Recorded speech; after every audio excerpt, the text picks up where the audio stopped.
Hi, all my beautiful friends. How are you all going? I missed you yesterday because I got carried away doing some boring stuff on my computer and I didn't do a video. So I'm just hoping that you all are doing fine. Now, before we get into our theme on the crisis journey for today, I wanted to quickly remind you once again on the PNG jewelry, arts, and balloons that you have seen me promote on my social media platforms lately. As you can see, I've got my Hello Provincial flag earrings, which are perfectly matching my African gifts necklace. I just encourage you to please share and promote the products through your network as well as do place your orders so that together we can not only promote our local arts and crafts but also help our local craftsmen and women to generate some income. So, thank you so much for doing that. On today's crisis journey theme, I just wanted to quickly share with you my experiences on peace and justice. Peace and justice are, from my experience, two inseparable human values. What I mean by that is that we cannot have peace in our individual lives as well as in society without justice. That's just from my experience. I'm sure that you will have your own worldviews about these two themes, and I mean, that is just perfectly fine. All I'm doing is not lecturing anybody, but just sharing my experience with you. So, when I was sort of pondering through what I was going to talk about, peace and justice, when I shared my experience with you, I quickly looked through the English dictionary to see what peace meant. And peace basically is defined as someone having the freedom to live the life that they desire without being interrupted or without being traumatized or without being disturbed or harmed by anybody else. Now, that is to say that you are at peace with yourself, within yourself, in your own life, your personal individual life. You have peace, which means you're not fretting anybody because they're trying to harm you or you're placed in a dangerous place. So you have peace in yourself and you feel free to do and to say anything. And that makes you the person that you want to be, you desire to be. So there is no harm, no danger, no risk, no crisis around you. You're just free and you're at peace and at ease and in serene and in tune with yourself and with others in society and with the environment in which you live in. Now, just hold it there for a moment. I'll come back to that. I'll just quickly give you an overview of this crisis that I've been talking about. I actually wanted to tell you that at the time which I felt that it was the right time for me to share the actual crisis. But let me just give you a very brief summary. Now, I come from a family of seven of us, seven siblings in our family. I'm the oldest, and I've got three brothers and three other sisters. Now, my six-born brother, he's a schizophrenic patient. So, in February of this year, his episode got so severe that he went about in the village burning down houses and church buildings and chopping down trees which he planted and destroying food gardens and everything else like that. He became very dangerous to himself and to the community. So, in the event that he was in his severe episode, and in the process of causing all of this destruction, he burnt down one particular house with the owner of the house inside the house. And the man actually got burnt with the house. So the relatives understandably retaliated and they burnt down all the remaining houses in the village so that our people are homeless now. They're living in caves. Women and children are just um, homeless and just living in dire situations. And they also went ahead and shot my brother with bows and arrows 8 times in his body. And my brother managed to remove the arrows by himself. And because we do not have a psychiatric hospital in Hela province, so we relatives we decided to keep my brother in Tari jail, which is actually doesn't look like a jail because there's a little toilet in one corner, and then there's a little matchbox size space in the other corner where you can stand or sit. If you want to sleep, you have to throw your legs over the toilet. So he was locked up in the jail for about 9.5 weeks, from the time the incident took place up until when his repatriation was made possible to Port Moresby Laloki Psychiatric Hospital. So that's just basically what had happened. Now, all I wanted to achieve was for peace to be restored in my community.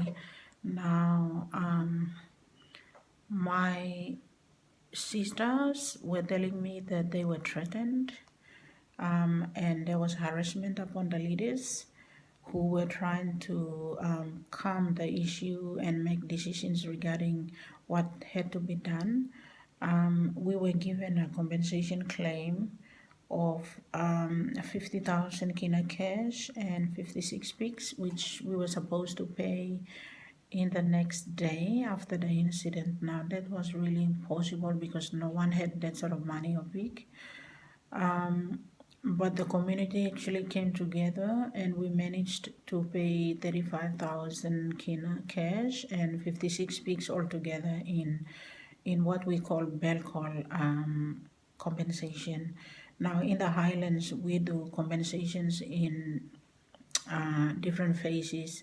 So the Belcol is actually in the Pidgin language, which we use to describe the part of the compensation which we give in advance, just to calm down the emotions of the victimized family, and then we pay the real compensation afterwards. So as you can imagine, there's a lot of resources involved in compensation claims. Anyway, what I just want to touch on is, even after we paid the Belcor compensation, on top of all the property and the houses and food gardens that were destroyed, no one cared that my brother was a schizophrenic patient. Now, we do have laws regarding insanity, where if someone was insane when they were involved in any sort of lawless activity, for example, my brother getting into his psychotic episode and bending down someone, the law would interpret that as insanity. But our people take the law into their own hands, and our houses were burned, our food gardens were destroyed, businesses were destroyed, and then on top of that, my brother was shot 8 times with the bows and arrows. Now, he actually escaped the arrows and he managed to survive. But I tried to put someone else in his situation. For example, if this was someone weaker than him who was involved in this incident and incurred these 8 spears, I would imagine that they would drop dead on the spot. Somehow my brother did survive. So I'm beginning to question myself, if the law interprets insanity in a different way, and then we take the law into our own hands and go and shoot down a severely psychotic person. Now, I'm asking about justice. Where is justice in this situation?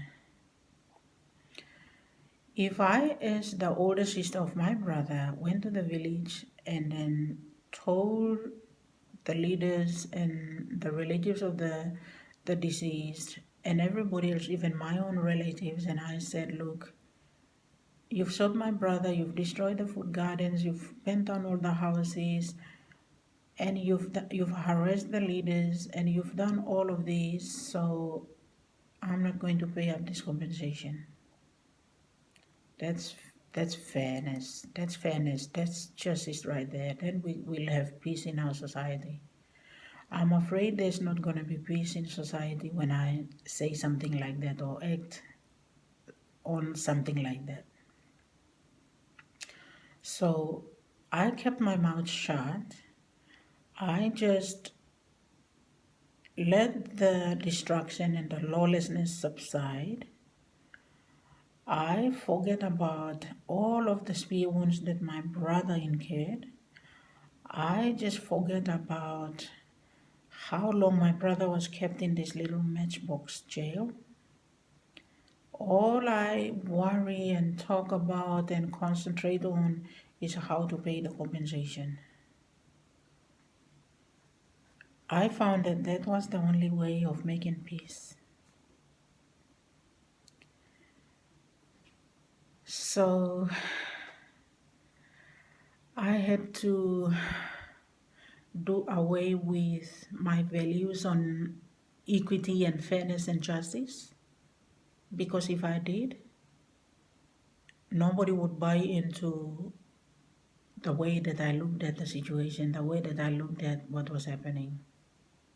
If I did, I was inviting a tribal warfare. I was inviting myself to be killed to that extreme.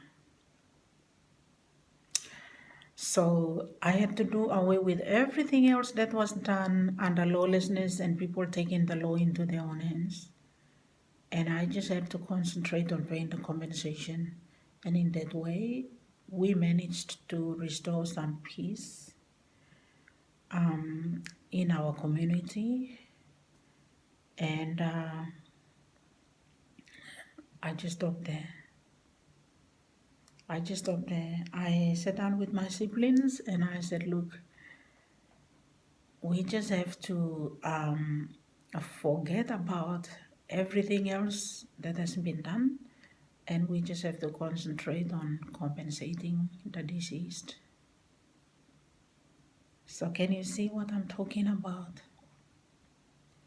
If this is how unfair the world is, how unfair our society is, please don't take me wrong. I'm not trying to blame anybody.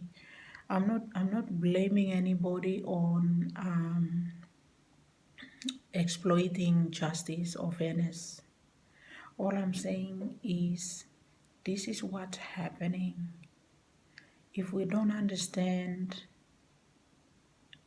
how to educate our people on human rights and justice and fairness and peace, I think it's impossible to have a peaceful society. I don't think education is the only way that we can restore peace and justice in our society. I think that we need to train our leaders. We need to educate our leaders on what it is about change. We need to look at the way from a different perspective.